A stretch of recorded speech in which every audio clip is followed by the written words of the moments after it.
Hello.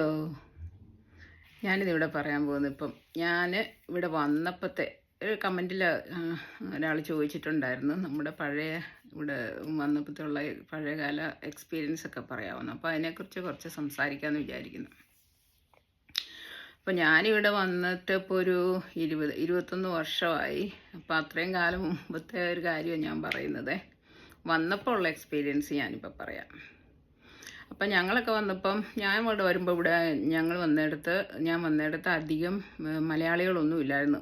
Malayali തീരെ ഇല്ലെന്ന് പറയാം. അന്ന് ഞാനിവിടെ ലീഡ്സ് എടുത്ത് മാഞ്ചസ്റ്ററിൻ്റെ ഒക്കെ ഏകദേശം അടുത്തായിട്ടുള്ളൊരു സ്ഥലത്താണേ. അപ്പം മാഞ്ചസ്റ്റർ എയർപോർട്ടിലാണ് ഞങ്ങൾ വന്നിറങ്ങുന്നത്. അപ്പം ഇവിടെ വന്നപ്പം എൻ്റെ കൂട്ടത്തിൽ തന്നെ ഞാൻ നഴ്സിംഗ് ഹോമിലേക്കാണ് വരുന്നത്.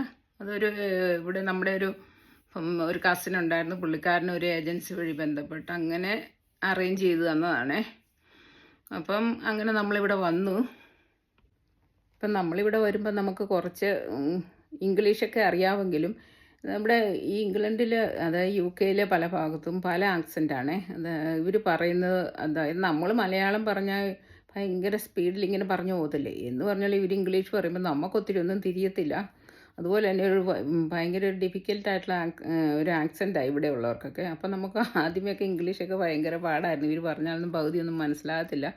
അങ്ങനെയൊക്കെ കുറേ ബുദ്ധിമുട്ടുണ്ടായിരുന്നേ. അത് പിന്നെ നമ്മൾ കേട്ട് അങ്ങനെ പഠിച്ചു വരും. അങ്ങനെ വന്ന് കഴിഞ്ഞിട്ട് ഇവിടെ ഒരു നഴ്സിംഗ് ഹോമിലായിരുന്നു. അതായത് EMI നഴ്സിംഗ് ഹോം. EMI എന്ന് പറഞ്ഞാൽ എൽഡർലി മെൻ്റലി ഇമ്പയർഡ് ആയിട്ടുള്ള പേഷ്യൻസ് റെസിഡൻസ് എന്നാണ് പറയുന്നത്. നഴ്സിംഗ് ഹോം ആകുമ്പോൾ നമ്മൾ റെസിഡൻസ് എന്നാണ് പറയുന്നത്. അങ്ങോട്ടാണ് ഞാൻ വന്നത്. അപ്പം അവിടെയെന്ന് പറഞ്ഞാൽ ഒരു 50 മിച്ച റെസിഡൻസ് ഉണ്ടായിരുന്നു. അപ്പോൾ അവർക്കിങ്ങനെ നമ്മൾ ഒരു ഷിഫ്റ്റിൽ 2 നേഴ്സ്. ആദ്യമേ ഞാൻ വന്നപ്പോൾ നേഴ്സല്ലായിരുന്നു, കെയറായിട്ടാണ് അന്ന് നമ്മൾ പിന്നെ പിൻ നമ്പർ കിട്ടണമല്ലോ. പിൻ നമ്പർ കിട്ടുന്നിടം വരെ നമ്മൾ കെയറായിട്ടാണ് വർക്ക് ചെയ്യുന്നത്. അപ്പോൾ എനിക്ക് തോന്നുന്നു ഒരു 4-5 കെയർമാരുണ്ടായിരുന്നു ഒരു ഷിഫ്റ്റിൽ. പിന്നെ ഒരു നേഴ്സ്, 2 നേഴ്സുണ്ട്. 2 നിലയായിരുന്നു. അപ്പോൾ മുകളിലൊരു നേഴ്സ്, താഴെ ഒരു നേഴ്സ്, പിന്നെ ഒരു മാനേജറും കാണും. അപ്പോൾ ഇങ്ങനെയാണ് നമ്മൾ വർക്ക് ചെയ്തുകൊണ്ടിരുന്നത്. അപ്പോൾ ആദ്യമേ ഇവിടെ വന്നിറങ്ങി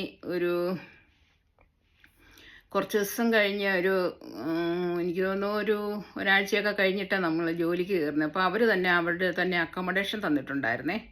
അതായത് ഞങ്ങളുടെ നേഴ്സിംഗ് ഹോമിൻ്റെ തൊട്ട് ഓപ്പോസിറ്റ് തന്നെ ഒരു ബിൽഡിങ്ങിൽ എൻ്റെ കൂടത്തെ ഒരു മലയാളി കൊച്ചും കൂടി ഉണ്ടായിരുന്നു. അപ്പം ഞങ്ങൾ 2 പേരും കൂടിയാണ് വന്നത്. അപ്പം വന്നതല്ല കേട്ടോ, പുള്ളിക്കാരി ഗൾഫിൽ നിന്ന് വന്നതാണ്. ഞാൻ നാട്ടിൽ നിന്ന് തന്നെ വന്നത്. അപ്പം നമ്മൾ 2 പേരും അവരും നമ്മൾ ഒരുമിച്ചാണ് ചേർന്നത് അവിടെ. അപ്പോൾ ഒരുമിച്ചാണ് ഞങ്ങൾക്ക് താമസ സൗകര്യം തന്നിരുന്നത്. അപ്പോൾ അവിടെ ഞങ്ങൾ താമസിക്കും. എന്നിട്ട് ജോലി സമയമാകുമ്പം നമ്മൾ നേഴ്സിംഗ് ഹോമിലേക്ക് വരും. എളുപ്പമുണ്ടായിരുന്നു കേട്ടോ പോകാനും വരാനൊക്കെ. പക്ഷേ ഒരു കാര്യം എന്നാന്ന്, ആദ്യകാലത്തൊക്കെ ഭയങ്കര ബുദ്ധിമുട്ടായിരുന്നു ജോലിയും കാര്യങ്ങളൊക്കെ. പിന്നെ ഫാമിലിയെ ആദ്യം വന്നപ്പോഴേ കൊണ്ടുവന്നില്ല. ഫാമിലി വന്നത്, അതായത് ഹസ്ബൻഡ് ഒരു 8 മാസം കഴിഞ്ഞപ്പം വന്നു. പിള്ളേർ വന്നത് ഒരു 1.25 വർഷം ആയപ്പോഴാണ് പിള്ളേർ കൊണ്ട്. അപ്പം നമ്മളിവിടെ വീടെല്ലാം സെറ്റിലാക്കണമല്ലോ. പിള്ളേർക്കൊക്കെ ഉള്ള റൂമൊക്കെ, അതായത് 3 പിള്ളേരുണ്ടെങ്കിൽ അവർക്കുള്ള റൂംസും കാര്യങ്ങളുള്ള വീടൊക്കെ നമ്മളെടുത്ത് അതിൻ്റെ പേപ്പറൊക്കെ കാണിച്ചല്ലേ ഇവിടെ ഫാമിലിയെ കൊണ്ടുവരാൻ പറ്റത്തുള്ളൂ. അങ്ങനെയൊക്കെ നോക്കി വന്നപ്പോഴത്തേനും അത്രയും താമസിച്ചു. പിന്നെ അങ്ങനെ ഒരു 1.25 വർഷമൊക്കെ ആകുമ്പോഴത്തേനും പിള്ളേരെ കൊണ്ടുവന്നു. എനിക്കൊരു നഴ്സിംഗ് ഹോമിൽ വന്നിട്ട് അവിടെ ഒരു 8, അന്നൊന്നും പിൻ നമ്പർ കിട്ടാൻ ഇത്രയും പാടില്ല കേട്ടോ. ഇങ്ങനെ ഓസ്കി അങ്ങനത്തെ CBT അതൊന്നും ഇല്ല. നമുക്ക് ഇവിടെ വന്നു നഴ്സിംഗ് ഹോമിൽ ഒരു 8 മാസം ജോലി ചെയ്തപ്പോഴത്തേനും അവിടുത്തെ മാനേജർ നമുക്ക് അത് NMCയിലേക്ക് ഒരു ഫോം ഫില്ല് ചെയ്ത് അയച്ചാൽ മതി. മാനേജരെ അവരന്നേരം പിൻ നമ്പർ തരും കേട്ടോ. അതിനുള്ള ഫീസും അടയ്ക്കണം. ഫീസുണ്ടെന്ന് തോന്നുന്നു. അപ്പം അങ്ങനെ ഒരു 8 മാസമൊക്കെ കഴിഞ്ഞ് 6 മാസം കഴിയുമ്പോൾ കിട്ടുമെന്ന് പറഞ്ഞിട്ടാണ് വന്നപ്പോൾ അവർ പറഞ്ഞു. പക്ഷേ എല്ലാം ശരിയായ 8-9 മാസമായി. ആ 9 മാസം കൊണ്ട് എൻ്റെ പിൻ നമ്പർ കിട്ടി. Pin number കിട്ടിക്കഴിഞ്ഞപ്പം നേഴ്സായി. ആ നേഴ്സിംഗ് ഹോമിൽ തന്നെ ജോലി ചെയ്യാൻ തുടങ്ങി. അപ്പോൾ അന്നേരത്തൊക്കെ എൻ്റെ ഏറ്റവും വലിയ ബുദ്ധിമുട്ടെന്ന് പറഞ്ഞാൽ, അന്ന് നമ്മൾ വന്നതല്ലേ ഉള്ളൂ, നമുക്ക് ആരെയും അറിയത്തില്ല, മലയാളികൾ ആരുമില്ല. ഇവിടുത്തെ കാര്യങ്ങളൊന്നും തന്നെ അറിയത്തില്ല. വിൻ്ററൊക്കെ ആയപ്പോഴത്തേനും ഭയങ്കര പാടായിരുന്നു. വിൻ്ററിൽ നമുക്ക് എങ്ങനെയുള്ള ഡ്രസ്സുകളാണ് മേടിക്കേണ്ടത്, എങ്ങനെ പുറത്തിറങ്ങണം, ഇതൊന്നും നമുക്കറിയത്തില്ല. അപ്പോൾ അതുപോലെ തന്നെ ഒരു ഇപ്പം നമ്മളെങ്ങോട്ടെങ്കിലും സാധനം മേടിക്കാനൊക്കെ പോകണമെങ്കിൽ ബസ്സൊക്കെ കയറിയൊക്കെ വേണം പോകാൻ. അപ്പം ബസ്സിലൊക്കെ കയറി പോകുമ്പോൾ ഈ തണുപ്പല്ലേ, നമ്മൾ ബസ്സിനൊക്കെ നോക്കി നിൽക്കുമ്പോഴത്തേനും ഭയങ്കര തണുപ്പാണ്. അപ്പം നമ്മൾ ഗ്ലൗസൊക്കെ മേടിക്കും. പക്ഷേ ഗ്ലൗസൊക്കെ ഇത്ര നല്ല തിക്കായിട്ടുള്ള കട്ടിയുള്ള ഗ്ലൗസൊക്കെ മേടിക്കണം. അതൊക്കെ ഇട്ടാലേ നമ്മുടെ തണുപ്പ് കൂടെ, അല്ലെ കൈയുടെ വിരലൊക്കെ അങ്ങ് മരച്ചിട്ട്. ഒരു ദിവസം ഞാനിപ്പോഴും ഓർക്കുന്നു, ബസ് കയറാൻ പോയി നിന്നപ്പം കൈയുടെ വിരലൊക്കെ ഇങ്ങനെ മരച്ചിട്ട് വേദന എടുക്കുക. അപ്പോൾ ഞാൻ ഓർക്കുന്നു, ഈ ഗ്ലൗസ് ഇട്ടിട്ടാണോ ഈ വേദന എടുക്കുന്നത്? ഗ്ലൗസ് വലിച്ചു ഊരി കഴിയുമ്പോൾ അതിലും വേദന, അന്നേരം തിരിച്ചിടും, പിന്നെയും വേദന മാറുന്നില്ല. പക്ഷെ നമ്മൾ അതൊക്കെ ഇങ്ങനെ ആരും പറഞ്ഞു തരാനൊന്നും മലയാളികളൊന്നും ഇല്ല, നമുക്കറിയത്തില്ല. അങ്ങനെ പയ്യെ നമ്മുടെ എക്സ്പീരിയൻസിൽ കൂടെയാണ് നമ്മൾ പഠിച്ചു വന്നത്. പ്രോപ്പറായിട്ടുള്ള ജാക്കറ്റ് മേടിച്ചിടണം, ഗ്ലൗസ് മേടിച്ചിടണം, സോക്സ് മേടിച്ചിടണം, ഷൂ ആണെങ്കിലും നല്ല ഷൂ വേണം. ഇതൊക്കെ നമ്മൾ പയ്യെ നമ്മുടെ അനുഭവത്തിൽ കൂടെ പഠിച്ചു വന്നത്. അപ്പം അന്നത്തെ കാലത്തൊക്കെ വന്നവർ ഒത്തിരി ബുദ്ധിമുട്ടി. അന്നൊന്നും ഒത്തിരി പറഞ്ഞു തരാനൊന്നും ആൾക്കാരില്ല. ഇപ്പം ഇങ്ങനത്തെ കാര്യങ്ങളൊക്കെ പറഞ്ഞു തരാനൊക്കെ ഇവിടെ ഇഷ്ടംപോലെ മലയാളികളല്ലേ ഉള്ളേ. അപ്പോൾ അറിയുന്നവരാരെങ്കിലുമൊക്കെ കാണും. നമ്മുടെ ജോലി സ്ഥലത്ത് ഒത്തിരി മലയാളികൾ കാണും. അപ്പോൾ അവരൊക്കെ പറഞ്ഞ് നമുക്ക് കാര്യങ്ങളൊക്കെ പെട്ടെന്ന് പഠിക്കാൻ പറ്റും. അങ്ങനെ ആ നേഴ്സിംഗ് ഹോമിൽ ഞാനൊരു പിൻ നമ്പർ കിട്ടിക്കഴിഞ്ഞൊരു 1 വർഷം 1.25 വർഷം കൂടെ ചെയ്തുള്ളൂ. അന്നേരത്തേന് എനിക്ക് NHS ഇവിടെ അടുത്ത് തന്നെയുള്ള ഹോസ്പിറ്റലിൽ ജോലി കിട്ടി. ഞാൻ അങ്ങോട്ട് മാറി.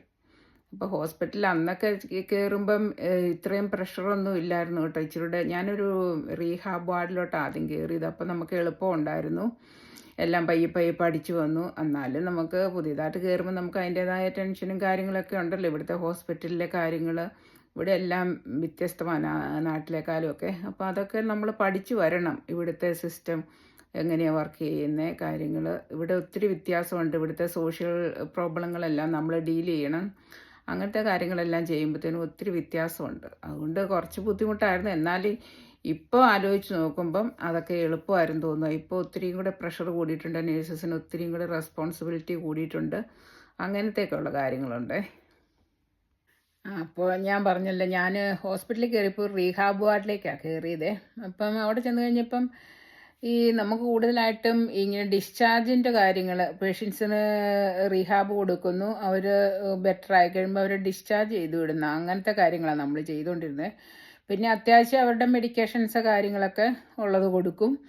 അപ്പം കൂടുതൽ അക്യൂട്ടായിട്ടുള്ള കാര്യങ്ങളൊന്നും ഇല്ലായിരുന്നു. അതുകൊണ്ട് അങ്ങനത്തെ പ്രശ്നങ്ങളില്ല. പക്ഷെ പിന്നെ പേഷ്യൻ്റ് എന്തെങ്കിലും സിക്കൊക്കെ ആയിക്കഴിഞ്ഞാൽ വേറെ അക്യൂട്ട് വാർഡിലേക്കൊക്കെ മാറ്റും.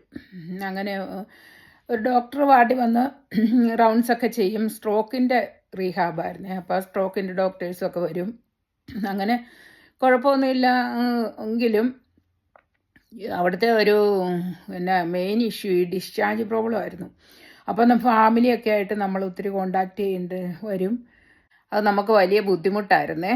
എന്നാന്ന് ചോദിച്ചാൽ നമുക്ക് കുറച്ച് കമ്മ്യൂണിക്കേഷൻ പ്രോബ്ലം ഉണ്ടല്ലോ. ഫോണിൽ കൂടെ ഒക്കെ നമ്മൾ കോണ്ടാക്ട് ചെയ്യുകയൊക്കെ ചെയ്യുമ്പോൾ അവർ പറയുന്ന എല്ലാം നമുക്ക് മനസ്സിലാകാതെ വരും. അങ്ങനെയൊക്കെയുള്ള കുറേ ആദ്യമൊക്കെ ഇച്ചിരി പേടിച്ചാണ് പോയിക്കൊണ്ടിരുന്നത്.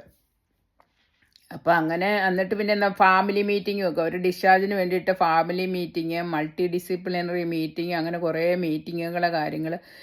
പിന്നെ ഓക്കുപേഷൻ തെറാപ്പിസ്റ്റ് കാണും, ഫിസിയോതെറാപ്പിസ്റ്റ് കാണും. അങ്ങനെ അവരും ഒക്കെ ആയിട്ട് ഡീൽ ചെയ്യണം. അങ്ങനെ കുറേ പ്രശ്നങ്ങളുണ്ട്. അതെല്ലാം നമ്മൾ പഠിച്ചു വരുമ്പോഴത്തേനും കുറച്ച് സമയം എടുക്കും. അങ്ങനെയൊക്കെ കുറേ ബുദ്ധിമുട്ടുകളുണ്ടായിരുന്നു. അങ്ങനെ അല്ലാതെ പക്ഷേ ഇപ്പം ഞാൻ ചെയ്യുന്ന അക്യൂട്ട് വാർഡിലാണേ. അപ്പോൾ അങ്ങനെ അക്യൂട്ട് വാർഡിൽ ഉള്ള അത്രയും തിരക്കോ കാര്യങ്ങളോ ഒന്നും ഇല്ലായിരുന്നു. പിന്നെ ഇപ്പം അന്ന് നമുക്ക് ആകെ ഞങ്ങളുടെ വാർഡിലുണ്ടായിരുന്ന 18 പേഷ്യൻസ് ആയിരുന്നു. അപ്പോൾ അതിലെ പകുതിയല്ലേ നമുക്ക് കിട്ടത്തുള്ളൂ. 2 നേഴ്സസ് ഉണ്ട്. ഇപ്പോൾ എന്ന് പറഞ്ഞാൽ ഞാൻ ചെയ്യുന്ന വാർഡിൽ 26 പേഷ്യൻസ് ഉണ്ട്. അതും അക്യൂട്ട് പേഷ്യൻസ് ആണ്. അവിടെയും 2 നേഴ്സസാണ്. അപ്പം നമുക്ക് നമ്മുടെ ജോലിഭാരം ഒരു ഇരട്ടിച്ച പോലെയാണ് നമുക്ക് ഇപ്പോഴത്തെ ഇതിൽ വരുന്നതേ. ഇപ്പോൾ കൂടുതൽ വാർഡുകളിലും അങ്ങനെയാണ്, ഷോർട്ട് സ്റ്റാഫ് ആയതുകൊണ്ട്. അപ്പം ശരിക്കും പറഞ്ഞാൽ ഒരു പേഷ്യൻ്റ് റേഷ്യോ എന്ന് പറയുന്നത് 8 പേഷ്യൻസൊക്കെയാണ്. പക്ഷേ ഇപ്പോൾ അതിൻ്റെ ഒരു ഡബിൾ എന്ന് പറഞ്ഞ പോലെയൊക്കെ അത്രയും എണ്ണങ്ങൾ നമുക്ക് ഹോസ്പിറ്റൽ തിരക്കൊക്കെ വരുമ്പോൾ അങ്ങനെയൊക്കെ കിട്ടാറുണ്ട്. അപ്പോൾ അത് ഭയങ്കര ബുദ്ധിമുട്ടാണ്. അപ്പോൾ ഇത്രയും പറഞ്ഞുകൊണ്ട് ഞാൻ ഈ വീഡിയോ വൈൻഡപ്പ് ചെയ്യുവാണേ.